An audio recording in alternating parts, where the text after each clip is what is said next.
این صدای من و کلمات اوشوه، کتابی که قراره باهاش به درون خودت سفر کنی. با خود یکی شو. مراقبه شبانه، شب ششم. حقیقت را تنها از راه هماهنگی کامل درونی میتوان شناخت. ما معمولاً آشفته و درهم برهم و بسیار ناهماهنگ هستیم. در ما نه یک شخص بلکه هزاران شخص وجود دارد. دارای چندین ذهن هستیم که هر کدام ما را به یک سو می‌کشانند. در ما به قدری سر و صدا وجود دارد که نمی‌توانیم تشخیص دهیم کدام صدا مال خود ماست. یک صدا میگوید این کار را بکن، صدای دیگر میگوید این کار را نکن. ما در همه حال تکه تکه هستیم. چون شیشه‌ای که به زمین افتاده است خرد و از هم پاشیده ایم. این است وضعیتی که انسان خود را در آن می‌یابد.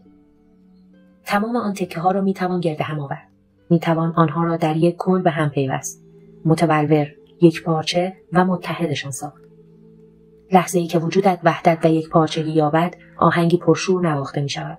تمام صداها هم نوا می‌شوند و تو فقط آنگاه می‌توانی حقیقت هستی را ببینی، بشنوی و احساس کنی.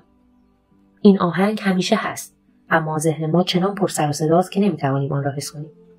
با فرو نشستن سر و صدای گوشخراش درون می‌توانیم آن ندای آهسته و آرام درون را بشنویم و آنگاه بدون هیچ شک و تردید و با یقین کامل در خواهیم یافت این صدای من است، این هستی است که با من سخن می‌گوید و ندای درون قطعی، مسلم و بیچون و چراست. تو در مورد آن ذره شک و تردید به خود راه نخواهی داد و فقط بر روی سنگ‌های یقین و اطمینان می‌توان معبد زندگی را بنا کرد، وگرنه بنای ما قلعه‌ای شنی بیش نخواهد بود.